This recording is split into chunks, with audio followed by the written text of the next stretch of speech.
The original Phaze, we really knew we were onto something with this particular additive, but we wanted a little bit more. We wanted something that would roll really well when we encountered heavier oil.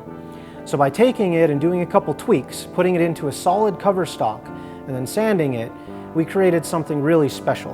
And that's where the TX comes from. It's the traction additive. So when we have a sanded solid in the Phaze II, we have something that is extremely strong and dynamic. And the reason we achieve that is the additive in a solid, when it's sanded, creates very strong peaks, very strong spikes. So those displace oil. So when you have a really strong oil displacement, you now have a ball that's able to read, say, 3 units, like on the outside of the lane where it's dry. It sees 6 units like it's 3.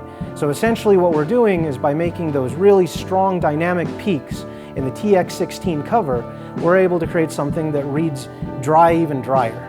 But the nice thing about it is you can now move in and you can play in the heavier oil.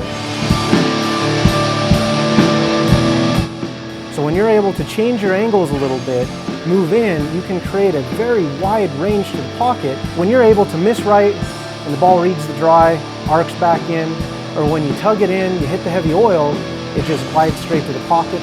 Either way, you're really going to see the power and energy that's conveyed because of the TX-16 cover stock. Chemistry is my real passion.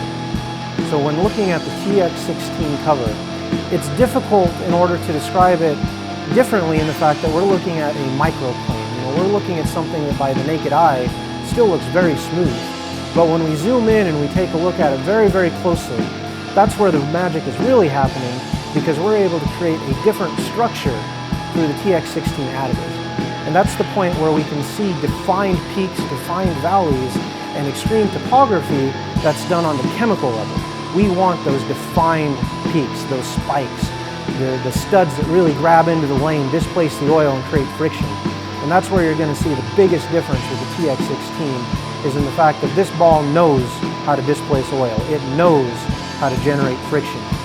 So we have a cool combination now of a ball that loves oil, solid, sanded, but can still generate stronger entry angles than we've ever seen out of a solid ball of this type of nature.